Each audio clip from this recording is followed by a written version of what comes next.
Hello viewer, I hope you're having an enjoyable day. Some years ago, my little sister, who was like maybe 6 at most, came up to me and she was like, "Look, I drew a portrait of a forest," and she meant like landscape.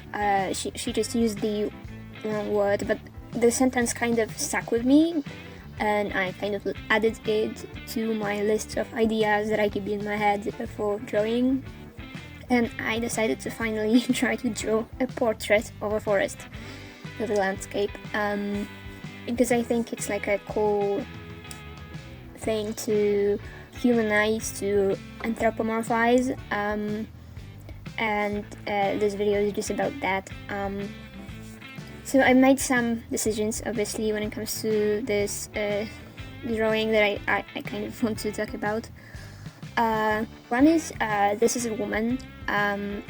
This was actually not an easy choice, because while you see I definitely prefer drawing women, to me, a forest, when I hear the word in Polish, it is a masculine word, so I was considering making that a man for that reason, but I don't think it's enough of a reason, especially that I wanted this character to be like caring and connected with life, and not that man can't be that, but it's women that life comes from, so I kind of wanted to keep that connection. And yes, so I went on a kind of side mission when doing that, because I wanted her to have a flowery dress, most of which I ended up covering up, but I wanted to make this seamless pattern, which is available at my Clip Studio Paint profile as asset, and a bunch of other assets, and I had this idea to include plants and insects that are endangered, so I looked some up, and all of those are either extinct or they are extinct in the wild in Poland, not like they don't exist anywhere else, but here they are extinct. And the idea is sort of that that through art, for example, a pattern on a dress, we can preserve things that are no longer with us, but it doesn't make it any less of a loss. It just means we have something to remember them for, and it's a reminder that we did that. We drove them to extinction, and these are I wrote myself a list. When it comes to insects, the redwood ant, cranberry fritillary, which I think is one of those dragonflies, Carabus irregularis, one of the beetles, northern emerald, another dragonfly, Zlobkopa voga. They have normal Polish names, and then I looked up the English ones, and quite a few only had Latin names. Violet copper, Carabus variolosus, again Latin, Isopha stici, and green snaketail. And when it comes to plants, it's Caldersia parnassifolia, Herbaceus seepweed, fen pondweed. Actually, one more element of that, just to mention. When it comes to the plants, some of them, not most, but a few live in water. I called this whole seamless pattern that I use, that it's shared in other places, an impossible meadow, for like several reasons. One of them is that everything is stylized, and another is that those things would not coexist together all in one meadow, because they come from various regions, and if you live in water. And the third one is that they're extinct. It's an impossible meadow, because those things cannot really be found in Poland. Although I don't remember the name, the English name, but the black bee with the blue wings. I drew black as purple, but it's on there. This one actually was spotted like last year.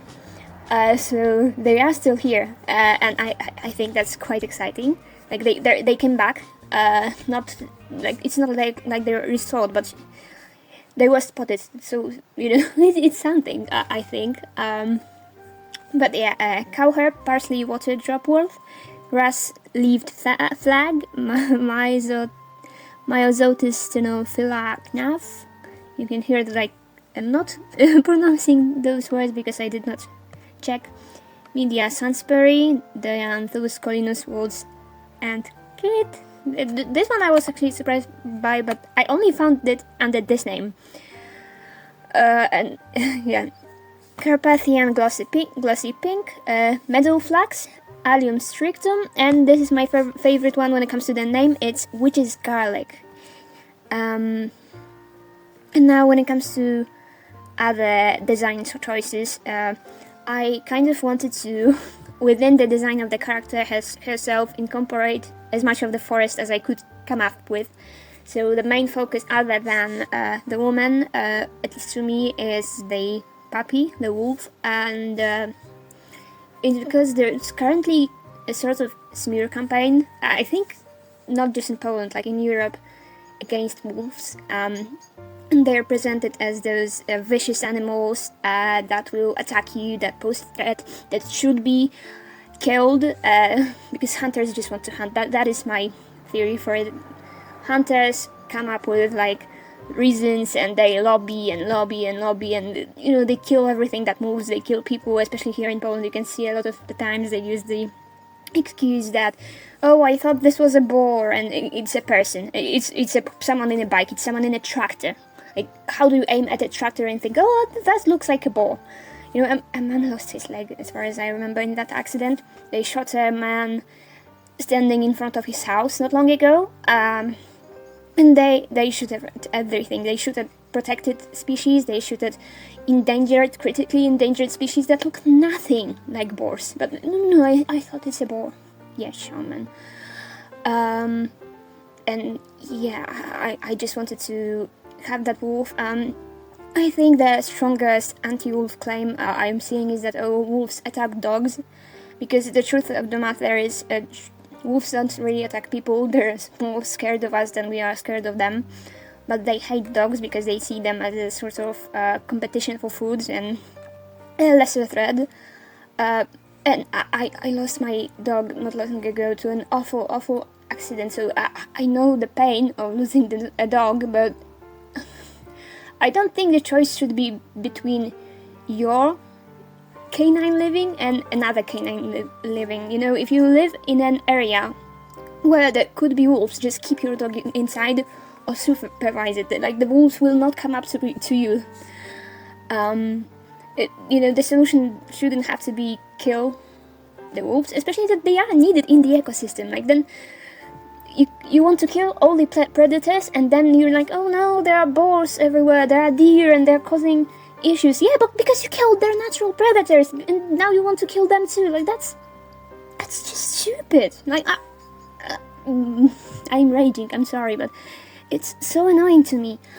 So yeah, there is a dead puppy that she's holding. She also has I wanted to include animals from the main categories that can be found in forests, not necessarily all endangered, but because not everything is in danger, even though I drew her on the background of a burning forest, because that's sort of how I feel when I kind of live in a forest. I don't want to give you my precise location, but I kind of live in a forest, and it's littered everywhere. I didn't want to draw litter, but there is litter everywhere. People are leaving stuff, and I just see destruction so often, and it feels awful. I don't know. I love my forest. I love nature, so it's kind of sad. I don't think I need to argue for that. So I included a blackbird. They're not endangered. They're kind of everywhere here, and I like them. They're cute. I included so that's a bird. For an amphibian, I included a little salamander. I wanted to draw a frog first, but then I thought salamanders are also cool, and less common here at least. And for a reptile, I drew a European viper. They're also here. They're really cool. They're a bit dangerous, but like I don't think I've ever heard of someone actually getting hurt by them, because they are, again, more scared of us than we are scared of them. I actually, last year I saw a whole viper orgy, and I think it's fun. Like, there was like at least 5 snakes on a pile just going at it, and when they saw me, they all ran away. But you know, there's these insects that I talked about before.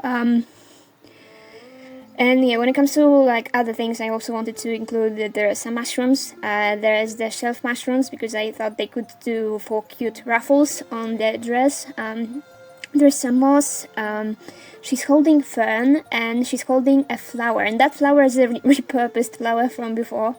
That's, I think, the witch's garlic. But here it's a fern flower, just changed. If you're not interested, fern does not have flowers, but there is this Polish legend, or I don't know, maybe it's not just in Poland, that once a year there is a fern flower, like it blooms, and it's connected to Kopała's night. It's like a holiday that I think legend says it's from before Christianity, but it's probably not. It's probably something that people in Romanticism came up with. But the story goes: once a year on Kopała's night, there somewhere in the forest blooms a flower of a fern, and whoever finds it will be granted a lot of riches. So this one boy, he goes year after year and finally manages to find it. But then when he finds the flower, the flower like informs him that yes, it will give him everything that he wants, but on one condition. And the one condition is that he cannot share with anybody, and he cannot give it to anybody, and he cannot use it to help anyone else. He has to be totally selfish about it. If he shares with anybody, he has to give up all the riches, and he ends up turning on his family. He lives a life of a rich man, just in his own castle or palace, surrounded by servants, with all stuff expensive, but he's not happy living that life. And then in the version that I read, he comes back home and sees everything in ruin because his family could not manage to take care of the farm, because he was a poor boy, he was a peasant boy. His family could not take care of the farm without him. His mother was sick and dying, and he ends up giving everything up, but he still loses his family because he was too prideful. And I think that's a nice symbolic thing. The fern flower is burning because we are using an app.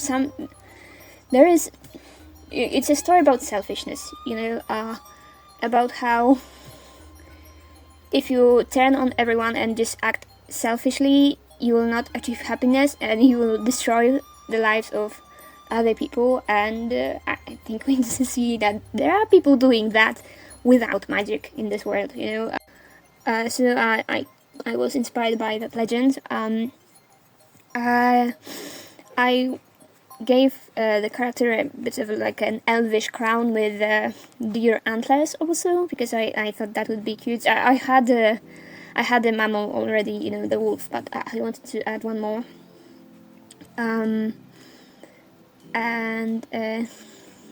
Yes, she has a necklace. I just wanted the nature to be everywhere on her. The hair was supposed to look kind of like flowing water. I'm not sure if I achieved that effect. I wanted it to be a bit of a waterfall. And it's as long as possible, as long as it fits on the screen. Because there is something about like forests that have never been cut down, or that haven't been cut down in a very long time, that is just magical to me. And I wanted to somehow make a metaphor maybe about it with hair, because it also takes a very long time to grow hair that is very long.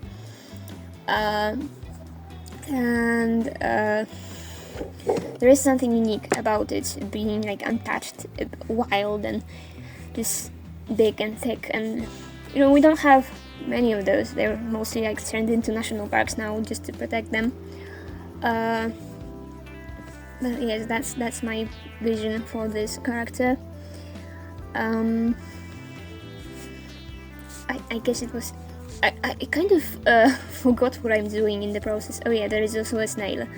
I kind of forgot what I'm doing, and I just kept on going, and maybe I overdid the drawing a little bit. Oh, and there's a spider.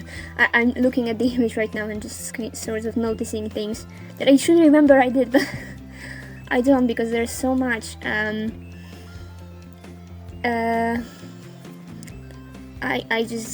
It sucked me in. I just wanted to add as many forest elements to it as I could.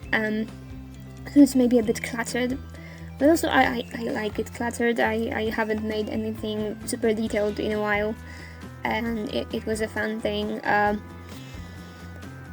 guess it's a bit of a call to action, because I feel sad for what we're doing to nature. I think there should be way more effort into preserving it, and talks about how to not destroy it, how to, especially with the endangered species, how to keep them alive, how to try to protect them. Because once something dies out, if it dies out everywhere, it's dead. You cannot really reintroduce it without risking that something will go terribly bad. Because these creatures evolve to exist in a specific ecosystem, and when you change the ecosystem and get rid of the creature and try to reintroduce it, maybe other elements of the ecosystem have died with it and something will not work. Maybe it has lost its natural predators, for example, or it is a predator and it lost its natural food source. So we cannot play with that type of stuff, and once something is gone, it's gone. It's difficult to reintroduce it and recreate it, and diversity is important in nature, and it's really sad to see that we're causing so many things to die out when we could control what we're doing to the environment better. And yeah, I think I should just stop monologuing about this one thing. It took me weeks, I think, because I was doing it in small chunks of work.